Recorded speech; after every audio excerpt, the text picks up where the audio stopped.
Innalillahi wa inna ilaihi raji'un. Muhammad Fuad Hasan, 26 tahun, asal Surabaya, telah meninggal dunia terjatuh di jurang jalur Senaru Gunung Rinjani pada 2021 1 Januari. Ya, kita awali video ini dengan membaca Al-Fatihah untuk si almarhum Muhammad Fuad Hasan. Al-Fatihah.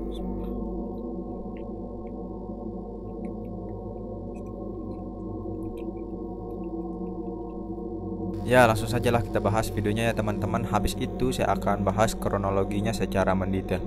Dan ini videonya dari beragam source ya, jadi saya udah urutkan sesuai urutannya dan saya beri translate sedikit karena ada beberapa percakapan dari para rescuer dengan menggunakan bahasa lokal kami.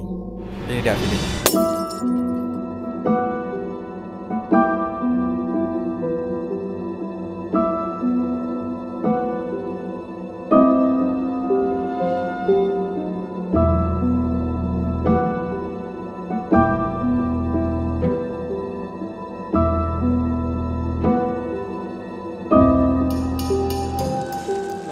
Ya, inilah video ketika para relawan menuruni jurang tempat jatuhnya almarhum Muhammad Fuad Hasan. Betam nyoting si Denawan.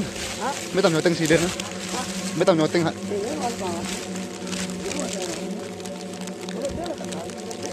Oh, ini bahaya nih. Nanti kawan. Kondisinya ini ya hampir sama ketika si korban jatuh ya teman-teman. Ini kabutnya tebal, masih tebal banget. Kondisinya juga agak hujan lebat.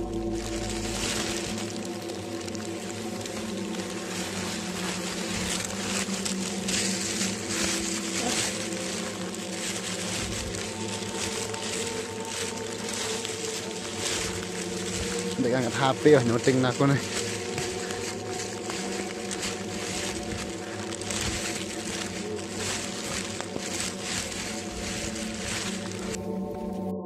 Ya, inilah video proses ketika si korban ditali untuk dievakuasi ke atas, untuk diangkut ke atas.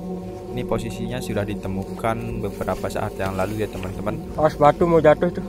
Jadi ini kondisinya hujannya udah berhenti tapi tanahnya terlihat masih basah-basah.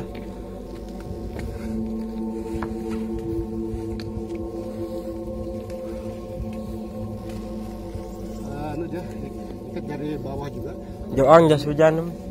Dan lokasi korban jatuh ini kita bisa lihat kalau ini penuh dengan batuan-batuan ekstrim tajam-tajam ini. Darahnya masih banyak. Nah, kalian bisa lihat itu tangan si korban.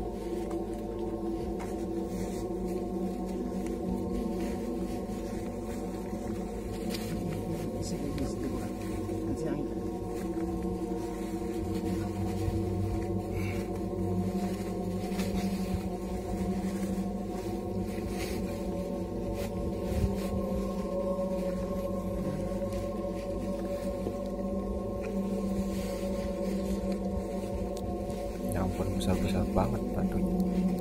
Itu yang penting bisa manusia. Hah?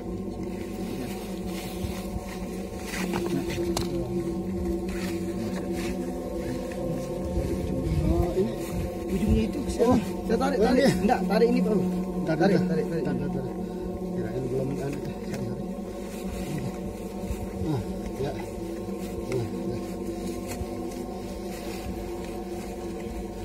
Pak, biar dia di pinggang apa pundaknya itu.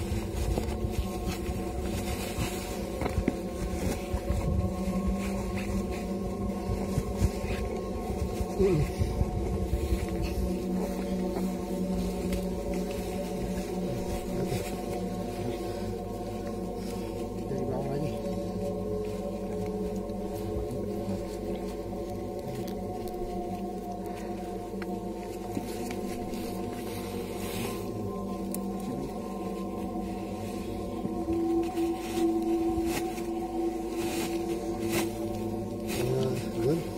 Ini kepalanya biar tidak ada begini di ini ini ikat enggak itu kita ikat aja ini dulu ya, ikat dua ini maksud saya tetap ini ikat dulu maksud saya ini untuk atau ini ada juga Tambah talinya Ini lagi. ada juga kan, ini.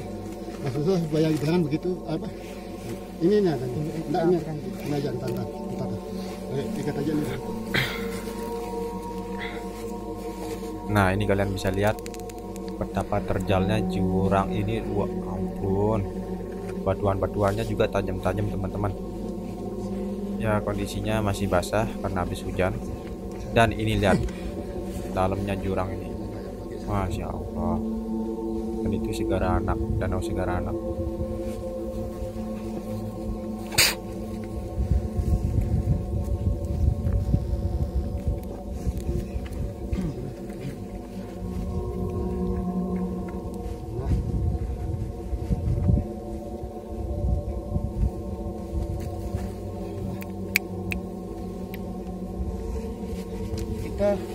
Ya, inilah dia teman-teman proses evakuasi korban ke atas.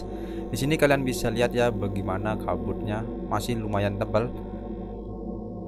Sepertinya hujannya sudah agak reda, tapi kabutnya ini yang nggak hilang-hilang. Mungkin seperti inilah saat korban terjatuh kondisi kabutnya. Yaitu korban sudah dimasukkan ke dalam kantung jenazah, digotong dengan bambu itu ke atas.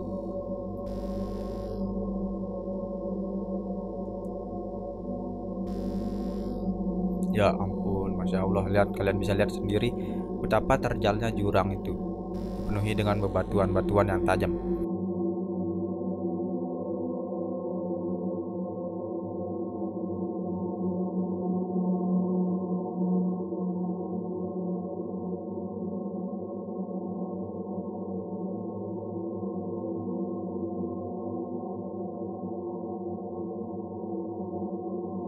Dan di sini korban kembali dimasukkan ke kantung jenazah. Terlihat ada pihak kepolisian dan beberapa rescuer lainnya.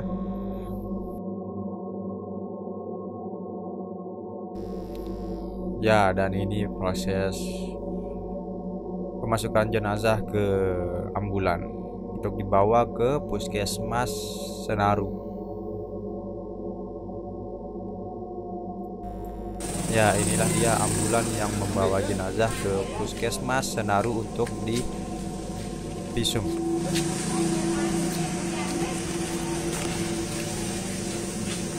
Ya, terlihat di sini juga ada mobil dari rescuer yang berwarna oranye. Ya, itulah dia video dari pencarian hingga penemuan korban hingga dibawa ke rumah sakit, Puskesmas Senaru untuk dilakukan otopsi. Dan sekarang saya akan menunjukkan video kesaksian dan penjelasan dari orang-orang yang terkait. Ada teman si korban saat pendakian nahas itu dan kepala resort TNGR Senaru. Dan setelah itu nanti kita akan dengar wawancara si teman korban saat mendaki itu, namanya Muhammad Hazizi, yang diwawancarai tim kompas.com dan pihak kepolisian. TNGR itu jalur lama, tapi saya nggak tahu karena kurang jelas itunya, rambu-rambunya. Jam sekitar awalnya saya di depan bilang ke teman saya kalau jalur yang saya lewatin enak, lewatin aja. Tapi kalau jalur yang saya lewatin nggak enak, mending cari jalur lain. Memang sudah tidak bisa dilalui karena kondisi yang sangat terjal, dia 90 derajat kurang lebih gitu. Makanya kami pindahkan ke jalur di sebelahnya, dan itu sudah bagus dan bisa dilalui. Apa tidak ada rambu-rambu di sana? Di sana ada tiga rambu penunjuk arah menuju ke jalur baru. Hanya saja kemungkinan pada saat korban sampai di Pelawangan tidak melihat tanda tersebut karena cuaca yang kabut gelap. Pandangan kita hanya kurang lebih 5 meter gitu. Jadi tidak melihat rambu tersebut, jadi yang dilihat hanya jalan yang menuju ke jalur lama. Dugaannya memang kalau dilihat dari keterangan dari teman korban, ada mereka yang melihat langsung tergelincir dan terguling ke jurang. Pada saat jatuh itu temannya melihat, Pak? Temannya melihat, cuman setelah terjatuh tidak bisa dilihat lagi karena langsung tertutup kabut. Berapa meter Pak jatuh? Tadi kami dapatkan informasi dari tim evakuasi yang sudah berhasil membawa jenazah turun kurang lebih 100 meter. Itu bebatuan atau tanah atau pasir? Bebatuan cadas itu dan terjal tadi. Berarti kemungkinan karena Dari saya sempat ikut waktu visum di Puskesmas Senaru bersama-sama dengan Polsek dan orang ambil setempat. Kalau di kondisi korban memang ada cedera di pelipis sebelah kanan, kemudian di perut bagian kanan juga, kemudian bagian belakang di atas pinggang, dan yang paling parah di paha sebelah kanan. Luka robek ya Pak ya? Luka sobek dalam. Tapi yang kemungkinan yang membuat cedera parah itu benturan di pelipisnya. Walaupun tidak kelihatan tapi karena kepala mungkin yang riskan sama benturan. Oke, jadi di sini teman-teman ada dua pembahasan. Yang pertama dari pihak kepolisian, dan seperti tadi saya bilang ada wawancara juga M. Hazizi kepada pihak Kompas.com. Di sini berdasarkan laporan polisi nomor LP 11/2021 NTB Resort Lotara Sektor Bayan tanggal 3 Januari 2021 dijelaskan kalau almarhum ini naik dari hari Kamis tanggal 31 Desember 2020 bersama temannya yang bernama M. Hazizi sekitar pukul 10.30 waktu Indonesia Tengah. Mereka melakukan check-in di loket pintu masuk pendakian Gunung Rinjani, yaitu Jebak Gawah, Desa Senaru, Kecamatan Bayan. Setelah itu mereka melakukan pendakian sekitar jam 11 siang waktu Indonesia Tengah. Kemudian sekitar jam 18.00 jam 6 sore mereka itu tiba dan menginap. Ya mungkin di sini maksud dari mereka tiba dan menginap itu mungkin sudah sampai tempat ngecamp ya teman-teman, atau entah di puncaknya atau di pos berapa gitu, nggak dijelasin di sini. Ya penjelasan kepolisian cuma sampai situ saja. Sekarang kita beralih ke wawancara M. Hazizi ke Kompas.com yang ini sangat mendetail teman-teman. Dari Kompas.com yang melakukan wawancara ke teman korban M. Hazizi di RSUD Kota Mataram. Diawali dengan si Hazizi bilang, kita memang sudah rencanakan mendaki Rinjani. Tahun baruan dan ulang tahun dia juga tanggal 1 Januari kemarin. Kami sama-sama ada keinginan ke Rinjani. Oke, selanjutnya di sini dia mengatakan mereka datang ke Lombok dengan menggunakan kapal dan naik sepeda motor dari Surabaya. Sesampainya di Lombok, mereka bermalam di rumah kawan dan akhirnya menuju Gunung Rinjani pada Kamis 31 Desember 2020 melalui jalur pendakian Senaru. Saya naik hanya berdua dari Surabaya tanggal 31 Desember sekitar pukul 10.30 WITA. Perjalanan kami lancar, tiba di pos 1 dan pos 2, kata M. Hazizi. Di pos 2 mereka bertemu rombongan pendaki asal Bima NTB dan memutuskan untuk ikut bersama rombongan itu karena mereka berdua baru pertama kali mendaki Rinjani. Namun ketika di pos 3, almarhum Fuad dan Hazizi bertemu pendaki asal Bekasi yang baru turun. Rombongan pendaki dari Bekasi tadi memperingatkan semua rombongan. Maksudnya di sini mereka berdua ya, si almarhum Fuad dan M. Hazizi sama rombongan asal Bima tadi ya teman-teman. Rombongan pendaki dari Bekasi tadi memperingatkan semua rombongan untuk mengurungkan niat mendaki Rinjani dan mendingan menuju Danau Segara Anak saja karena jalurnya yang ekstrim. Dan di sini M. Hazizi bilang lagi, dia cerita kalau jalurnya ekstrim, katanya dia hampir mati 50 kali kata orang Bekasi itu. Dari sana mental kawan-kawan dari Bima agak down. Akhirnya rombongan kawan-kawan Bima menunggu di pos 3. Saya dan Fuad memutuskan untuk tetap naik ke Pelawangan Senaru. Ya gitu kata M. Hazizi.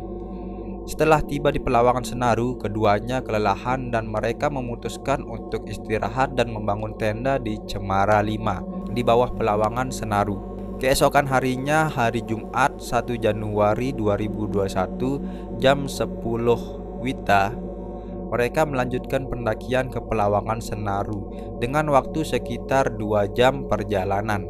Saat almarhum Fuad dan M. Hazizi ini memutuskan untuk menuju ke Danau Segara Anak, ternyata mereka melewati jalur lama yang telah mengalami longsor pasca gempa Lombok 2019. Di sini M. Hazizi bilang, Saya tidak tahu kalau melewati jalur lama karena rambu-rambunya kurang jelas karena kabut.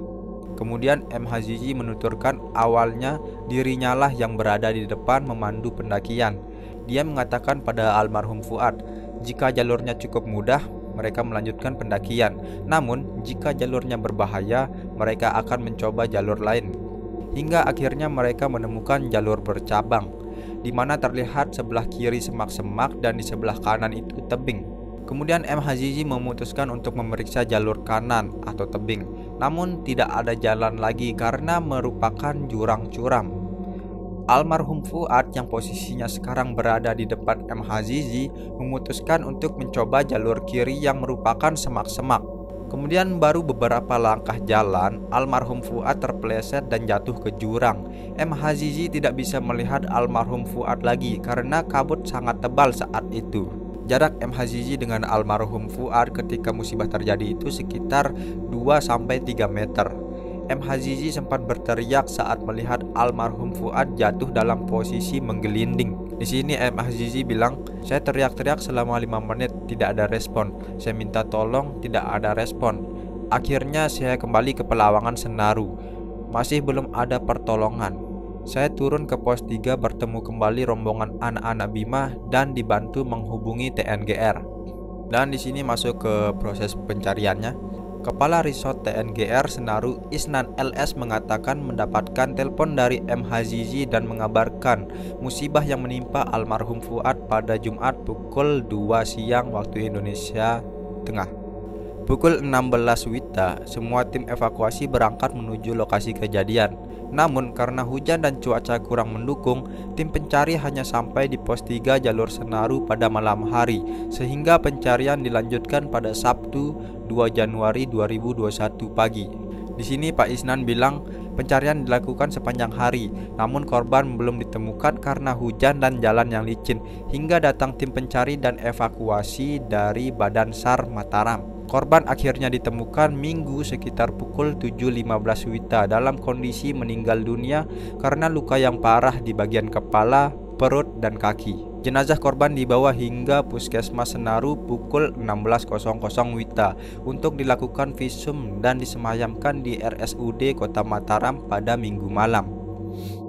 Ya, begitulah teman-teman kronologinya. Kita doakan saja agar almarhum Fuad diterima amal ibadahnya, diampuni segala dosanya, dan ditempatkan di sisi Allah Subhanahu wa Ta'ala. Ya, ini saya kurang tahu ya, tapi jika almarhum Fuad kondisinya mati syahid, ya kita doakan saja Allah terima syuhadanya. Jika tidak, kita doakan beliau meninggal dalam keadaan husnul khotimah. Amin. Oh ya, mengingat lagi ya, almarhum meninggal pada hari Jumat, itu hari yang baik. Dan pelajaran yang bisa diambil di sini, jika mendaki gunung yang baru buat kita, sebaiknya mendaki bersama orang-orang yang pernah mendaki gunung tersebut untuk mengetahui jalur-jalur yang aman dan pastinya sudah banyak dilewati pendaki. Oke, sebelum kita tutup video ini, mari kita hadiahkan Al-Fatihah untuk si almarhum Muhammad Fuad Hasan. Al-Fatihah.